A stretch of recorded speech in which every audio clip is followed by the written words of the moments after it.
Ever wondered what it's like to live where the ultra-rich stay? We're not talking about 5-star comfort, we're talking gold-covered ceilings, private butlers, and price tags that could buy a house. Today, we take you inside the world's most expensive hotel experience.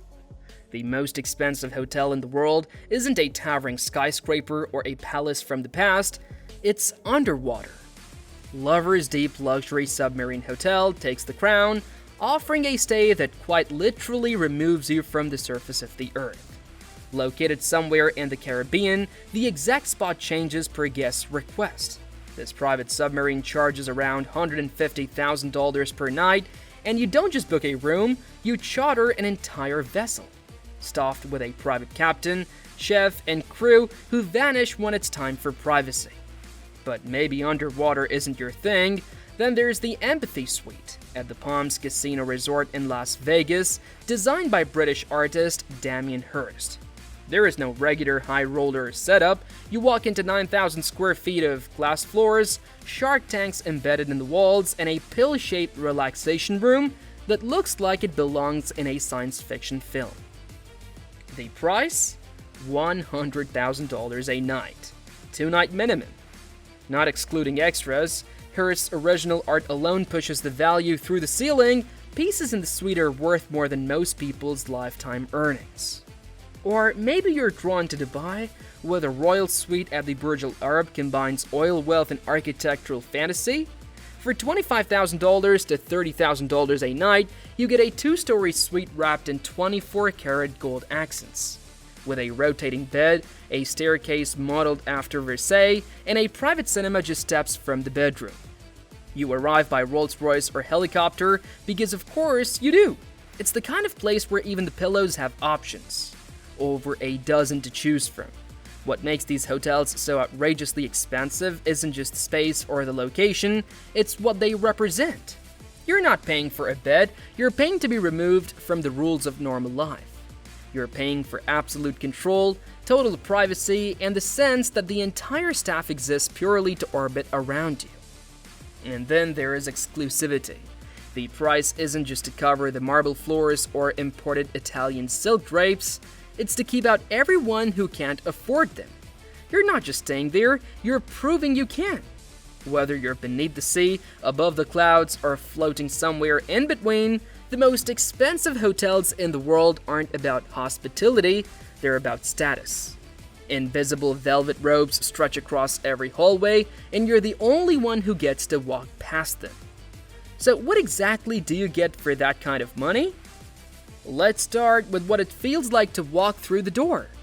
You don't walk into the world's most expensive hotel with a suitcase in one hand and a reservation number on your phone. You arrive like royalty, because that's how it's built to feel. For guests booking something like the Empathy Suite in Las Vegas or the Royal Suite at the Burj Al Arab, the experience begins long before you see the front door. First, there is the transportation. Commercial flights? Not a chance. A private jet is arranged to your liking, fully catered and timed precisely. You land, not at a busy terminal but at a private hangar where customs take 5 minutes and no cameras are allowed. From there, it's either a Rolls-Royce Phantom or a Maybach S-Class, often wrapped in matte black with blackout windows, waiting to glide you through the city. Some places like the Burj Al Arab offer a helicopter transfer that lands directly on the building's helipad. Traffic? That's for everyone else. The moment you arrive, the experience shifts from luxury to something else. Controlled perfection. You're not greeted by a receptionist but by a personal concierge, often flanked by a small welcoming team who already knows your name, your drink preference, and that your favorite candle scent is neroli. There's no front desk, no paperwork, no waiting behind someone arguing about a minibar charge. Everything is seamless and quiet. A private elevator or corridor leads you directly to your suite. Your bags? Already unpacked. Your clothes pressed and hung, even your laptop may be charging next to bed, right beside your personalized welcome note, handwritten, not printed. Security here doesn't wear badges. They move silently, in tailored suits, scanning without intruding. You're never out of sight, but you never feel watched. Celebrities, royalties, tech moguls, they've all passed through these walls and discretion is built into every inch. This is where privacy becomes performance. There are no lobbies full of noise or chaos. There is no reminder of real life outside.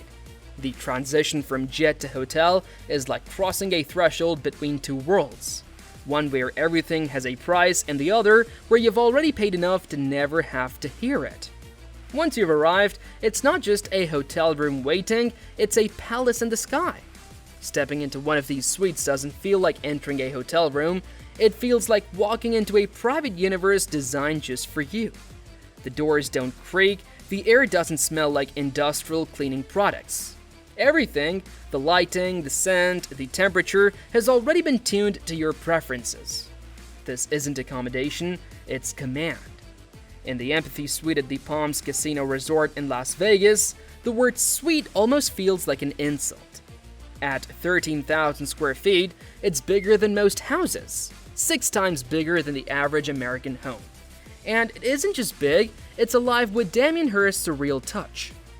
You'll see actual sharks preserved in formaldehyde suspended in glass tanks, butterflies embedded in coffee tables, and a floating medical-themed art installation hovering above the living room. Even the furniture is custom-built with patterns you won't find anywhere else because they were designed for this room and this room only. The walls aren't just walls, some are made of floor-to-ceiling windows that look out over the Vegas Strip, while others are lined with marble, velvet, or textured wood flown in from Italy or Brazil. One room is a spa, another a salt therapy chamber. There is a massage room, a full gym, and an indoor hot tub that sits under an infinity mirror ceiling. So you can stare into endless versions of yourself while soaking in silence. In Dubai's royal suite at the Burj Al Arab, the ceiling is hand-painted. The beds are on rotating pedestals, chandeliers drip with Swarovski crystals. Gold isn't an accent, it's the base. The toilets alone, fitted with 24-karat gold fixtures, reportedly cost more than $20,000 each. That's before you factor in the custom Hermes toiletries, silk bathrobes and slippers that are yours to keep. Here, you don't just see luxury, you touch it, sleep in it, and sometimes accidentally step on it. Some suites go even further. In places like the Mark Penthouse in New York or the Hilltop Estate in Fiji, you're not renting a room, you're claiming an entire floor, or sometimes a building. Everything is smart enabled. Tap a tablet and the curtains draw, the music fades in, and the bathtub starts to fill. You don't need to ask for anything, the room already knows. This level of living isn't about amenities, it's about psychology. These suites are designed to convince you that nothing outside the room matters. That the world exists to serve your comfort. Every texture, every reflection, every hidden light source is placed with the intention of soothing you into a state of complete control. But luxury isn't just what you see, it's what you feel and who makes it happen. In the world's most expensive hotels, luxury is less about chandeliers and more about people. Specifically, the ones whose only job is to make sure you never have to lift a finger. When you book a top-tier suite, you're not just getting a room, you're getting an entire team. Butlers, private chefs, personal trainers, massage therapists, stylists, drivers, even laundry experts who know how to press a Tom Ford suit just right. The butler doesn't knock, they float in and out, unnoticed, placing fresh fruit on silver trays, adjusting the lighting, restocking the minibar with rare Japanese drinks or your favorite non-alcoholic energy drinks, because they know somehow that you've stopped drinking this year. There's no awkward small talk, no hovering, just perfectly timed silence, followed by exactly what you wanted before you even said it. In the Royal Penthouse Suite at Hotel President Wilson in Geneva, the staff includes a dedicated security team, a chef on call, and a butler who's trained in diplomatic protocol. This isn't service, it's orchestration. And it's always invisible.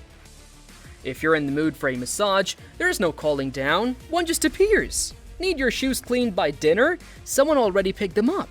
Want a very specific bottle of perfume sprayed through the ventilation system? There's a fragrance concierge for that, offering a menu of scents to match your mood or outfit. One former guest at the Palms in Las Vegas reportedly requested a custom bed made softer than what was provided. Instead of adding a mattress topper, the hotel staff sourced a handmade feather bed from Austria, had it flown in within 12 hours, and replaced the original without ever waking the guest. When the client left, the bed was shipped to his next hotel in Europe at no extra charge. This kind of service isn't robotic, and it isn't overly formal. It's intuitive. Requests aren't met with hesitation or approval, they're met with, of course, no matter how ridiculous or specific. One wealthy guest at a private island resort reportedly asked for a dish his grandmother used to cook.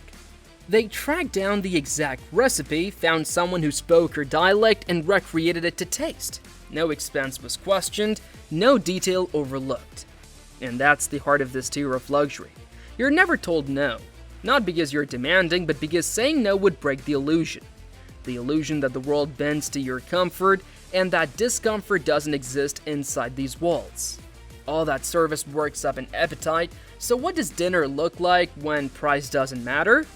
In the most expensive hotels on Earth, the phrase room service is almost insulting. This isn't about ordering a club sandwich at midnight, this is about meals that feel like private performances, where the kitchen comes to you and the chef knows your allergies, your preferences, and how your mood changes between lunch and dinner. Take the Royal Mansour in Marrakech, where entire riads come with their own private rooftop dining area. You don't just eat on linen-covered tables, you dine under candlelight, surrounded by sculpted gardens, while a Michelin-starred chef sends up course after course through hidden passageways used only by staff. You'll never see them, but the plates appear, hot and flawless like clockwork. At the Empathy Suite in Las Vegas, the dining room isn't just oversized, it's staged like a minimalist gallery. White chairs, crystal stemware, a dedicated space to present a tasting menu designed in collaboration with some of the city's best chefs. Guests have been known to request anything from A5 Wagyu beef flown from the Hokkaido, with custom-built sushi bars with fish sourced from Tokyo's Toyosu market that same morning. And the drinks? Rare is an understatement. The list in suites like the Hilltop Estate on Lucala Island includes vintages that never reach restaurant shelves. Some are private collections, sold only to royalty or billionaires and quietly poured without ceremony. A single bottle might cost $20,000 or more, like the 2009 Domaine de la Romani Conti. For dessert, you're not getting a slice of cheesecake, you're being offered the golden opulent sundae from New York's Serendipity 3. A dessert that includes Tahitian vanilla ice cream infused with Madagascar vanilla beans, topped with edible 23-karat gold leaf, rare Venezuelan chocolate, and served in a baccarat crystal goblet. It costs $1,000, and yes, you keep the spoon. The absurdity is part of the magic. One guest at the Raj Palace in Jaipur once asked for a simple pasta dinner. It arrived hours later, prepared by a chef in from Milan using hand-milled semolina and white truffle shaved tableside. Nothing is ever really simple when the nightly rate is more than most people's annual salary. This isn't food, this is status in edible form. The flavors are rich, but so is the story that comes with them. The origin of the olive oil, the family behind the vineyard, the chef's grandmother's recipe reimagined with lobster and saffron foam. Every meal is a statement. You're the exception. And when you've eaten like royalty, the world's most expensive hotel still has more to offer. At this level of living, simply staying in the suite isn't enough. The room is just the base camp. What really sells the experience is everything that happens beyond the walls.